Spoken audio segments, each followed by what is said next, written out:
السلام عليكم. ازيكم عاملين ايه؟ يا رب دايما تكونوا بخير وفي احسن حال.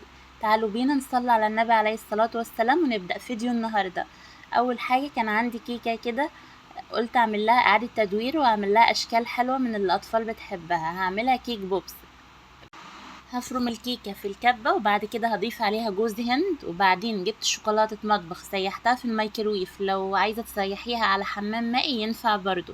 وبعدين هشكل الكور على شكل دواير كده وهنزل بيها في قلب الشوكولاتة اللي انا مسيحاها. عندي ورق زبدة هحط الكور بتاع الكيك عليها علشان الشوكولاتة تنشف، وقبل ما تنشف هحط عليها الاشكال الملونة دي علشان يبقى شكلها حلو. لو عايزة تعمليها بعصيان الشيش طاووق اللي هي الخشب تقدري تعملي كده، وتغلفيها بأكياس من اللي هي الصغيرة وتربطيها بفيونكة تبقى شبه المصاصات. بس انا هحطها في ورق الكب كيك زي ما هتشوفي معايا هنا في الفيديو كده.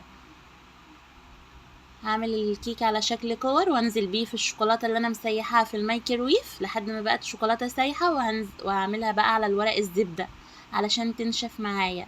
علشان اسرع التنشيف بسرعة ممكن تدخليها التلاجة، انا هشغل لها مروحة صغيرة. بعد ما تنشف احطها في ورق الكب كيك بالشكل ده. تنفع لاعياد الميلاد، تنفع للمناسبات بتاع الاطفال اللي هي الصغيره. ادالهم في اللانش بوكس زي ما تحبي. اطفالها تحب الشكل الملون اللي فوق ده قوي وطعم الكيك من جوه.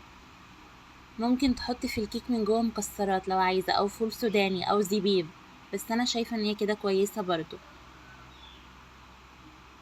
دخليها التلاجة بقى عشان ما تسحش.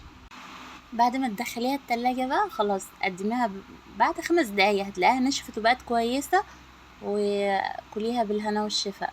لو استفدت مني في الفيديو بتاع النهاردة شجعيني بلايك حلو منك ما تبخليش عليا بيه، واشوفكم في فيديو جديد. مع السلامة.